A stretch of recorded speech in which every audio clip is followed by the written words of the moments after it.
Alors rebonjour à tous pour le vlog numéro 2 qui va correspondre à la deuxième enquête de l'année dernière de Memory. Donc ça sera sur la maison des pendus, donc celle qui est plus connue sous le nom de Faites-moi un signe. Donc on va revenir un petit peu sur l'historique au début, après on passera aux prémices. Donc les prémices étaient la pré-enquête en fait de la maison des pendus, où j'ai passé une demi-heure, trois quarts d'heure là-bas, à essayer de voir un petit peu ce qu'il pouvait y avoir comme phénomène, et j'en ai eu sur le coup. Donc c'est pour ça d'ailleurs qu'il y a eu des prémices qui sont passées sur YouTube. Et ensuite on passera à l'enquête du soir, qui a été faite à peu près une semaine je pense, une semaine après les prémices. Donc on va revenir un petit peu sur cette maison. Donc cette maison elle m'avait été présentée par quelqu'un. Donc c'est une personne pour qui je faisais des photos de maisons qu'elle allait vendre, et celle-là elle m'en avait parlé parce qu'il y avait certains phénomènes qui s'étaient passés avec les anciens occupants, etc.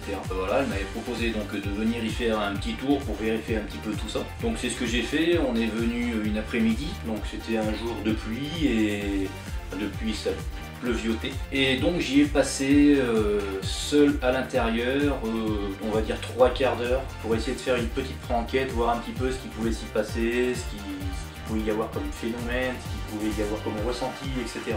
Et donc les personnes qui m'accompagnaient étaient là mais étaient à l'extérieur, ils m'attendaient dans un bâtiment à côté.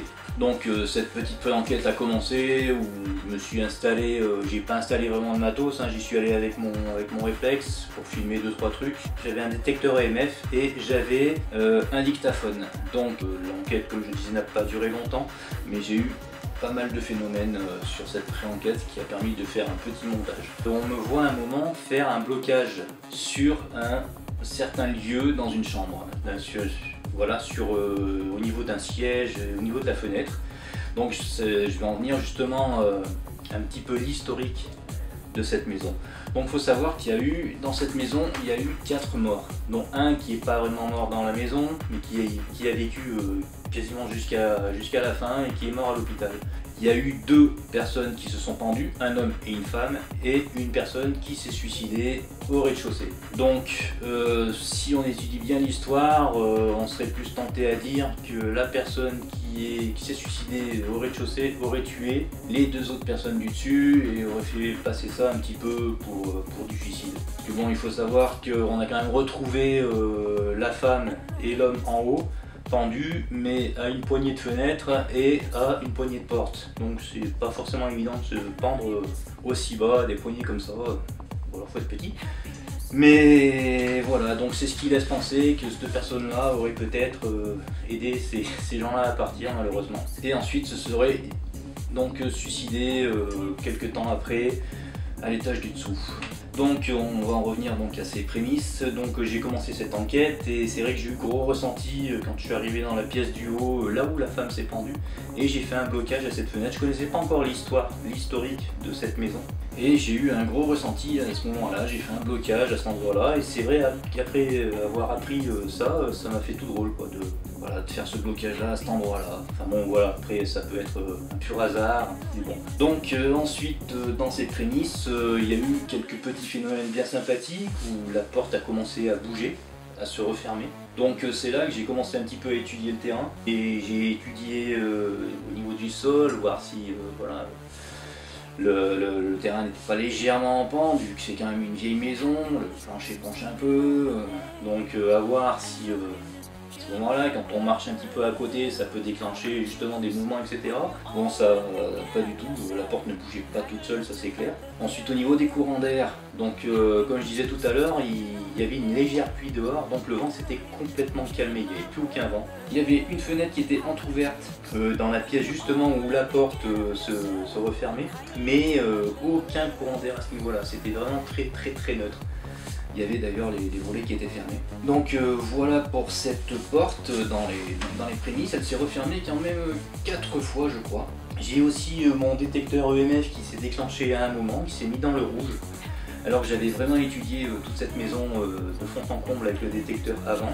Il faut savoir que dans cette maison, l'électricité est toujours présente, était toujours présente, moi je ne sais pas si elle est encore.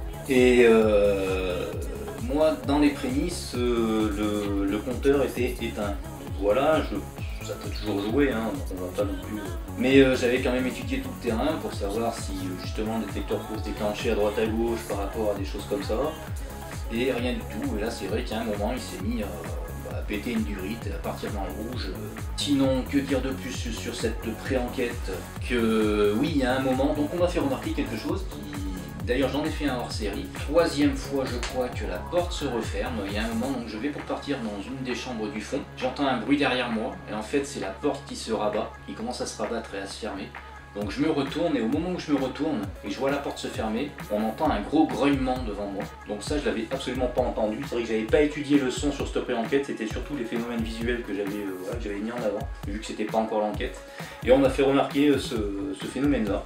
Donc j'ai mis en avant dans un hors-série qui se trouve sur la chaîne, si vous voulez le voir. Donc voilà pour cette pré-enquête où je suis pas resté très longtemps, hein. C'est vraiment juste pour reconnaître l'endroit, etc. Donc j'ai eu des phénomènes, c'est pour ça que j'ai fait un petit montage. Donc on va plus passer sur l'enquête du soir. Alors cette enquête-là, il faut savoir que cette maison m'a un petit peu perturbé, donc j'avais du mal à y retourner. Je savais pas trop, j'essayais tout le temps un petit peu de repousser le moment où j'allais faire l'enquête là-bas. Et en fait ça s'est un peu précipité parce que j'ai eu les clés du jour au lendemain. Donc je me suis retrouvé avec les clés en main un soir et pas le choix, il fallait y aller. Et donc j'ai pris mon courage à deux mains.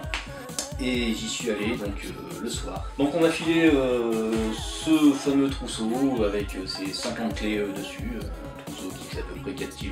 Et je suis arrivé sur place, donc j'ai essayé d'arriver avant la nuit, mais bon, raté. Sur le coup, je suis arrivé de nuit là-bas.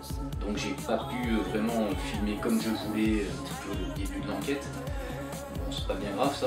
De toute, je voulais pas forcément filmer tout ce qui était extérieur, etc. Pour éviter voilà, que cette maison soit connue. Comme je disais, coup de bol, je suis arrivé, première clé que j'ai pris dans le trousseau sur les 50, c'était la bonne, donc, parfait. Donc je suis rentré et déjà le ressenti, ouais, c'est présent, surtout de nuit, ça commence, ça met un peu d'ambiance aussi. Le bas, ouais, grosse ambiance au niveau du rez-de-chaussée. Donc j'ai commencé à faire mon enquête, mes préparatifs, donc je suis monté en haut, j'ai remonté en bas de toute façon. J'ai commencé à mettre du matos un peu à droite à gauche, donc dans les deux chambres j'ai balancé de l'infrarouge, les deux chambres où il y a eu les deux pendus. Et je me suis dit que le reste je le ferai avec une autre caméra, donc mon réflexe avec lequel je filme en ce moment, et avec une lumière normale. Donc je passerai, puis de temps en temps je me mettrai voilà, en mode nocturne total. Et j'ai commencé cette enquête avec donc mon réflexe avec les lumières normales, tout en laissant les deux chambres dans le noir complet. Donc toutes les lumières de cette maison étaient éteintes, hein. J'avais bloqué l'électricité. Et voilà, donc je vais regarder un petit peu. J'ai fait quelques notes parce qu'il y a eu quand même pas mal de choses, donc je vais essayer de le faire dans l'ordre, voir un petit peu ce qui a été dit, etc. Donc au tout début, je fais un petit peu le tour des pièces. J'ai mon détecteur K2 dans la main, voilà, c'est pas le même détecteur MF que j'avais, donc là ce soir là j'avais le K2. Et en revenant vers le milieu, il s'est mis en route en répondant un petit peu à des questions. Donc certaines personnes m'ont dit oui, mais il y en a certains qui m'ont dit oui, mais t'as ta tablette qui est juste en dessous. Alors la tablette, c'est une tablette qui est complètement éteinte, je vois pas comment elle peut perturber un EMF. Enfin, voilà. D'ailleurs je m'en suis pas servi de la soirée de cette tablette, j'ai absolument pas eu le temps. Il s'est passé trop de phénomènes à côté pour que je puisse utiliser d'autres instruments. Ensuite j'ai eu un léger bruit comme un gros claquement dans une des chambres. Bon bah ça, de toute façon ça reste une maison, du mouvement au niveau du bois, etc. Donc ça on va pas le mettre sur l'inexpliqué, ça peut être très bien un craquement, etc. Donc je prends un petit peu les notes, hein. Ensuite je reste un petit peu au milieu et c'est à ce moment-là où j'ai une première manifestation avec la porte qui commence à se refermer. La porte, c'est toujours la même porte d'ailleurs. J'ai pas eu d'autres. Bon, après, il faut dire que l'autre porte, elle a été coincée par des matelas, des planches et tout ça. Donc, c'est vrai que les autres portes, elles ont un petit peu de mal à bouger. Donc, c'était une des seules portes qui pouvait à peu près se mouvoir. Et sur le coup, c'est celle-là qui a bougé. Après, les autres, j'ai pas forcément vraiment étudié, mais je pense pas qu'elles aient bougé. En plus, c'est vrai que cette porte-là faisait du bruit. Donc, dès qu'elle bougeait, on pouvait l'entendre. J'ai entendu se mouvoir dans différentes pièces où j'étais. Donc, voilà pour cette partie. Ensuite j'ai fait un petit tour dans l'autre chambre, histoire de voir un petit peu ce qui pouvait s'y passer. Donc là pas grand chose sur le coup, donc j'y suis suis resté un petit bout de temps. Et je suis revenu au milieu, et en me mettant vers la rambarde, alors il faut savoir que c'était assez impressionnant ce que j'ai entendu. On peut l'entendre légèrement parce que j'ai un petit peu accentué le son, mais j'entendais marcher en bas quoi. C'était comme si quelqu'un venait, était rentré dans la maison et commençait à marcher. Donc c'est pour ça que je me suis retourné et j'ai commencé à demander si quelqu'un était en bas pour venir me voir, sachant que je n'avais pas entendu la porte s'ouvrir ou quoi que ce soit. Un petit peu inquiet de savoir s'il y avait quelqu'un dans la maison, et au moment où je me retourne pour demander s'il y a quelqu'un en bas, j'ai un énorme bruit qui se passe dans la chambre d'à côté. Donc là je sais pas du tout ce que c'est, hein, c'est dans le noir, donc j'y vais, je crois que j'ai la torche pour regarder un petit peu ce qui se passe, et là je remarque en fait que c'est ma caméra qui était placée donc sur l'armoire, qui a été éjectée. Alors j'ai pas forcément d'explication là-dessus. Je suis un petit peu bouche bée. Il faut savoir que je sais exactement comment j'ai placé ma caméra. Donc elle est sur un trépied, elle est sur une armoire qui a une largeur de 40 cm à peu près. Donc le trépied il doit faire 20 cm de large, donc il y avait à peu près 10 cm de chaque côté. La caméra, il y a installé avec donc la lumière infrarouge et l'accu avec le fil. Donc normalement si elle tombe, déjà elle n'aurait pas pu tomber comme on la voit tomber. Elle aurait dû tomber de travers par rapport au trépied. Et en plus dans son mouvement, quand elle tombe, elle aurait dû être retenue par l'accu qui était au bout du fil, un accu qui est quand même assez lourd. Et là, il n'y a aucun mouvement de retenue, donc elle tombe directement, et en plus elle se retrouve à peu près à 2 mètres de l'armoire. Donc comme si elle avait été éjectée. Là je ne l'explique absolument pas, j'ai aucune explication là-dessus. Donc quand je vais rechercher ma caméra, donc déjà je la cherche, j'ai eu énormément de chance qu'elle marche encore. Bon, l'accu maintenant est mort, il ne peut plus se recharger.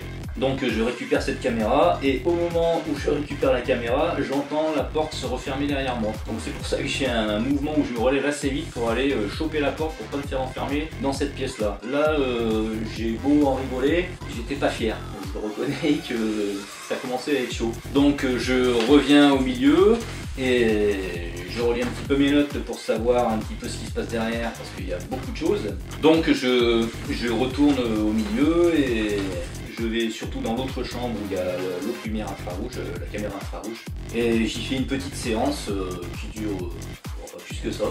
Et je reviens au milieu, et à ce moment-là, je vais pour parler à ma caméra, parce que bon, je commence un petit peu stressé, on va dire. D'ailleurs, je crois que je le dis. Et j'entends un énorme bruit donc dans la pièce d'où je sortais. Donc il faut savoir que quand j'y suis retourné, je savais pas du tout en fait ce que c'était. J'avais un petit doute parce que le bruit ça faisait comme un bruit de verre ou je ne sais quoi. Mais enfin voilà quoi, donc je l'ai remarqué donc après à la caméra que c'était un verre qui se faisait éjecter. Donc j'ai quand même un petit peu étudié, et vous aussi avez un petit peu étudié de choses là. Donc j'ai un gros doute là-dessus. Il faut savoir que quand je suis arrivé, j'ai brassé énormément de matos dans cette pièce pour pouvoir, j'ai poussé, hein, il faut savoir qu'on engendre des sacs, des cartons, tout ça pour essayer d'atteindre des meubles. Donc j'ai poussé énormément de choses, de matos qu'il peut y avoir sur des tables, etc. pour installer mes caméras. Donc je pense fortement qu'il y avait un verre que j'ai dû placer en équilibre, je pense. Parce qu'au début, on peut remarquer que ce verre là, il est pas à cet endroit là. Donc je pense que j'ai poussé du matos pour pouvoir installer le mien. Et bah tiens d'ailleurs, le verre est là. Et j'ai dû le mettre, et c'est vrai qu'il est quand même assez proche du bord. Donc j'ai dû le mettre en équilibre, et il faut savoir que là-bas, les parquets, ça bouge dans tous les sens. Donc autant, à force de passer, de repasser, etc., le verre à un moment, voilà. On peut mettre ça là-dessus, même si bon, le mouvement est un peu étrange de ce verre. Mais bon, je préfère quand même mettre ça sur le compte du parquet qui bouge, du verre en équilibre, et voilà. On va essayer de démystifier ça comme ça. Donc voilà, donc je sors, je reviens dans cette pièce, quand même assez stressé de ne pas savoir ce que c'est. C'était quand même un bruit, faut le savoir sur place, quand on est dans le calme et tout, ça reste un bruit qui reste quand même assez violent. Donc voilà, donc je reste un petit peu dans cette pièce pour essayer de comprendre, etc. Et j'en ressors et je commence un petit peu à me poser au milieu, tout en me disant que ça commence quand même à faire un petit peu beaucoup au niveau des phénomènes, et l'enquête va pas falloir non plus qu'elle s'éternise. C'est à ce moment-là que la porte se referme encore une fois. J'ai mon appareil photo qui commence à prendre des photos tout seul. Donc j'ai regardé les photos qu'il a prises, c'était des photos entièrement noires. J'ai eu beau les éclaircir, il n'y avait strictement rien. Et il s'est mis à prendre des photos tout seul, tout partait en live complet, ça devenait un petit peu n'importe quoi. Oui, là j'avais le stress qui commençait à monter. De toute façon on le sent et on le voit dans ma manière de faire et d'être. Je suis un petit peu plus énervé quoi. Et je décide donc de prendre un peu la Ghostbox pour changer d'instrument et tout. Bon, la Ghostbox elle ne réagit mais alors absolument pas. J'ai eu aucun mouvement avec cette Ghostbox. Bon, après tous les appareils ne peuvent pas forcément fonctionner. Je pense qu'ils avaient plus envie de fonctionner avec le matos qu'il y avait sur place qu'avec mes instruments à moi. Avec ma Ghostbox, je prends aussi mon thermomètre, le thermomètre laser. Et là, ouais, j'ai un phénomène qui est assez sympathique. Je perds quand même 7 degrés. 7 degrés à un moment il faisait 14, je crois, on est descendu à 7. Donc ça fait quand même une belle différence que j'explique pas non plus. Donc voilà pour ça. Ensuite, je pense que je commence un petit peu à décider d'arrêter cette enquête. Cette enquête, de toute façon, tout le matos que j'ai apporté en plus, que ce soit tablette, etc. Je me suis dit que ça servait à rien de continuer et d'essayer d'avoir quelque chose avec. Je pense qu'on avait suffisamment de choses comme ça pour montrer que cette maison était bien vivante quoi. Et d'ailleurs c'est à ce moment-là que quand tu commences un petit peu à regrouper le matériel, que la porte décide de se refermer encore une fois. Donc là c'était décidé pour moi, j'ai arrêté tout et là j'ai commencé à remballer le matos. Donc bien content de me dire que cette enquête là au bout de... ça faisait moins de 3 heures que j'étais sur place. 3 heures que j'étais sur place, il fallait encore que je reparte. J'étais bien perturbé par cette enquête et donc j'ai remballé tout le matos. Il fallait que je descende en bas et j'avoue que j'étais pas fier de descendre à l'étage du bas avec tous les mouvements que j'entendais marcher, j'entendais parler, j'entendais énormément de choses, c'était assez impressionnant. Donc une fois que le matos a tout été regroupé, mis dans les sacs, etc. Donc j'ai pris mes clics et mes claques, je suis parti, j'ai traversé donc la cuisine qu'il y avait en bas, je suis passé à côté donc du salon. Là j'avais plus de caméra, hein, donc tout était remballé et tout. Je vous explique l'après-enquête, ce qui s'est passé aussi comme phénomène. Donc je passe devant le salon avec le trousseau de clés qui faisait 3 tonnes à la main. Et là j'entends des objets mais s'éclater contre le mur dans le salon. Donc là je me suis dit allez c'est parti, on reste pas une seconde de plus là-dedans. Donc j'ai pris mes clics et mes claques, j'ai pris le trousseau de clés, j'ai pris la première clé, j'ai fermé. Et ben non c'était pas celle-là, il a fallu que j'essaye à peu près 50 clés. Sachant que j'avais qu'une envie, c'était de me barrer mais au plus vite quoi. Donc j'ai mis 10 minutes à trouver les clés. Une fois tout fermé, je suis parti, j'ai enjambé le portail, parce que j'avais pas les clés du portail sur le coup. J'ai enjambé le portail, j'ai rejoint la voiture, j'ai tout posé dedans, je me suis posé 2 minutes et le temps de souffler parce que je reconnais que cette enquête et cette maison m'avait épuisé complètement, quoi. Vraiment épuisé. Donc voilà, j'ai pris mes clics et mes claques et je suis reparti au bout de 3h30 sur place. Et voilà pour cette enquête, un petit peu ce qui s'est passé. Donc démystification de cette enquête, donc il y a le verre. Le verre, oui, voilà, il y a peut-être des choses à dire là-dessus. Moi, je pense que c'est plus une histoire de partie qui bouge, de verre en équilibre, voilà. Ensuite, il y a la caméra, j'ai aucune explication de ce qui s'est passé. Même les bruits de pas, enfin voilà, je peux vous dire qu'il n'y avait pas un chat dans la maison, hein, de toute, elle est vraiment paumée au fin fond de la forêt. Il y a 1 kilomètre de chemin pour y aller. Bon, bah voilà, après, bon, détecteur AMF, on va pas jouer là-dessus, hein, c'est pas des preuves flagrantes, de toute façon c'est pas des preuves que j'ai, c'est juste des expériences. Il y a des petites PVE qui sont assez sympas et quand même le grognement, ce qui est fou c'est que ce grognement là que j'ai eu dans l'enquête, j'ai entendu en direct devant moi, c'est le même qu'on m'a fait remarquer à la pré-enquête, que je n'avais pas remarqué d'ailleurs et qu'on entend très très bien. Donc moi je l'ai entendu en direct et ce grognement là, je ne sais plus si j'en ai parlé d'ailleurs, attends, je pense que je viens de faire. Donc ce grognement là, ouais, c'est ce qui m'a d'ailleurs poussé à partir, c'était le plus du plus qui m'a dit bon allez, arrête-toi là et va-t'en. J'ai l'impression qu'on voulait plus de moi là. Donc ensuite cette porte, aucune explication, j'ai essayé hein, de la pousser un peu pour qu'elle bouge toute seule, etc. Non, le mouvement n'y était pas. Puis ce qui est fou, c'est que des fois, que je sois dans n'importe quelle pièce, que je sois à l'intérieur de la pièce, que je sois dans les deux chambres, elle se mettait à bouger. À un moment, je l'ai entendu bouger, quand j'étais dans la chambre opposée, complètement opposée, et j'ai entendu la porte se refermer. Celle où il y avait l'autre caméra infrarouge. Donc je l'ai entendu là, je l'ai vu souvent sur le coup parce que j'étais en face quand j'étais au milieu, donc je la voyais se refermer là. Elle s'est refermée quand j'étais à l'intérieur aussi. Se mettait à se refermer toute seule. Donc voilà quoi, c'était continuel en fait, passer son temps à se refermer, que ce soit à n'importe quel endroit. Voilà, ensuite, je pense qu'au niveau des phénomènes, c'est déjà pas mal. Hein. Donc voilà, seule petite démystification que je peux faire là-dessus, où on m'a aussi un peu aidé, c'est au niveau du verre. Sinon, tout le reste, moi la caméra, si quelqu'un peut me l'expliquer, je veux bien. Parce que là, je ne comprends absolument pas, que ce soit le mouvement qu'il y a là quand elle tombe, qui est impossible. Elle aurait dû tomber de côté, c'est un trépied, hein, donc elle aurait dû tomber comme ça et pas comme ça.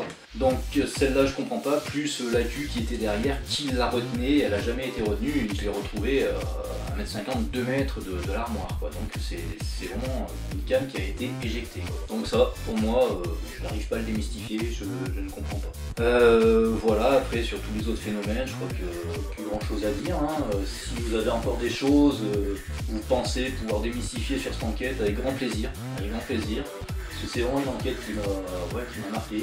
C'est malheureusement une maison que je pourrais plus retourner. J'aurais aimé y refaire en binôme sur le coup une autre enquête. Parce que bon, en solo là-bas c'est quand même assez chaud. Puis je pense qu'en binôme dans une maison comme ça c'est peut-être plus serein aussi. Mais bon, malheureusement, voilà, cette maison on peut plus y retourner. Enfin voilà pour cette enquête. Donc écoutez, je vais arrêter là ce petit descriptif de un petit peu vos commentaires et de cette vidéo. Le prochain, ça sera, je sais même plus ce que j'ai fait comme enquête après. Oui, j'avais fait, je crois, les ruines de souvenirs, mais bon, je pense que je ferai pas de vlog sur celle-là parce que bon, il s'était pas passé grand-chose. J'avais quand même fait un petit montage que c'était marrant, le coup du cerf et de l'aboiement du cerf, etc. Mais bon, je pense pas, je verrai. Ensuite, bon, je vais pas vous parler de la suite de Memory, j'ai déjà fait un speech sur le premier vlog. Il y aura, si pour Memory, juste un petit truc, un petit changement. C'est pas un changement qui se fera, mais c'est un petit plus qui se fera d'ici peu. Je pense fin d'année, donc je vous en parlerai un petit peu plus. Ce sera un petit effet de surprise. On verra ça plus tard. Donc voilà pour cette petite enquête et petite enquête, une de mes plus grosses enquêtes pour moi sur le coup, une qui m'a le plus marqué, qui m'a le plus touché. Bah, pas touché, mais plus choqué, on va dire. Touché, c'est pas celle-là. Et je vous donne rendez-vous pour le prochain vlog qui sera sur je ne sais plus quelle enquête, on verra ça plus tard. En tout cas, je vous remercie et à bientôt.